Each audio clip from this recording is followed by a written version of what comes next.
Hi, I'm Jo Price and I am a sewing lecturer at Norland. And I'm Kate Jaeger, I'm a sewing lecturer at Norland and also charity and community manager. Yeah, so we were asked to make a panel to contribute to the Grenfell Memorial Quilt, and it's a commemorative artwork being made to honour the victims of the Grenfell Tower tragedy.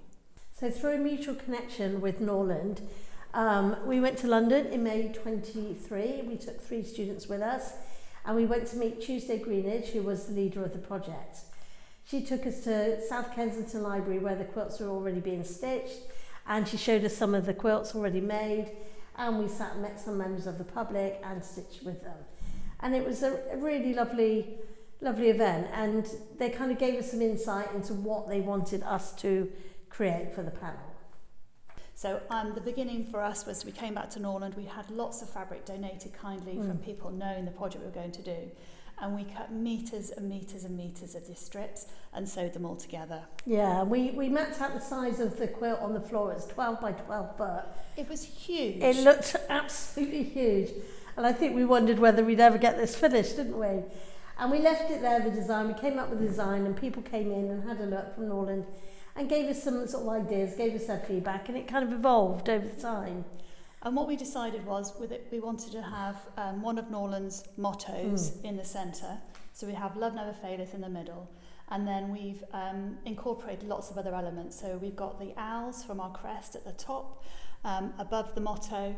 And the motto is surrounded by a heart, which is made from the third year's handprints, which is really lovely because the third years are leaving. So we've got their handprints all around our motto.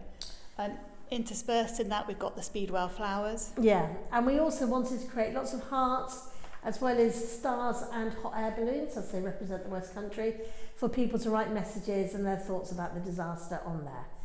I really like all the different stories that are within it. So there's fabrics in there that people have brought to the project and said, this is my father's, this is my grandfather's, my grandmother's fabric, and all the different stories that have gone into it. And also, not just the fabrics, but the little stitches that people do. So, like along the landscape, there's been lovely little additions, hasn't there? Like daffodils sewn, a hair that's been sewn. There's some little things that no one probably would notice unless you knew. We decided, as we sort of initially went to the library in London, we thought it'd be a really nice idea to go to a library in Bath and stitch with the community. So we approached Bath Central Library and they were really happy to host us. And so every Friday morning for a year, we've been going and stitching in the library. So the first day we went, we took the students with us and we just didn't know if anyone would turn up, but people came. Some people came for one session, some came for a couple.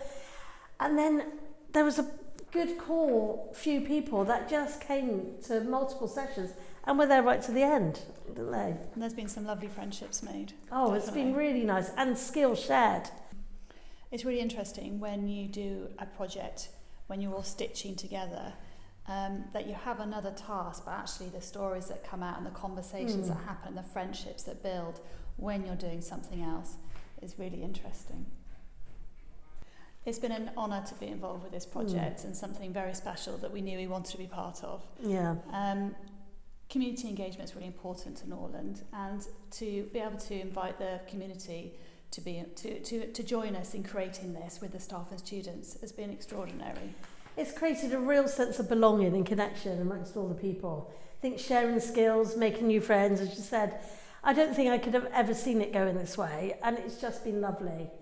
And it was actually really sad when it came to an end. I think everyone felt it. They really wanted to see it through, and they did. So it's going to be exhibited in Bath Library, Bath Central Library. It's also going to be exhibited in Bath Abbey. And we're approaching other venues to see if it can be exhibited more in the West Country before eventually going to London for the 10-year anniversary in 2027. And then this panel will be hung with other panels, and together they will be the height of the tower. Well, I can't believe we completed it in a year. I mean, I thought it was going to take a lot longer. Thinking back to those 2 weeks that we started, I thought it would ever get finished, but due to the amazing sewers and the people that just wanted to keep this going and see it through, we did it in a year. It's the biggest thing either of us have ever made. and there's a real sense of pride in the community, isn't there? yeah.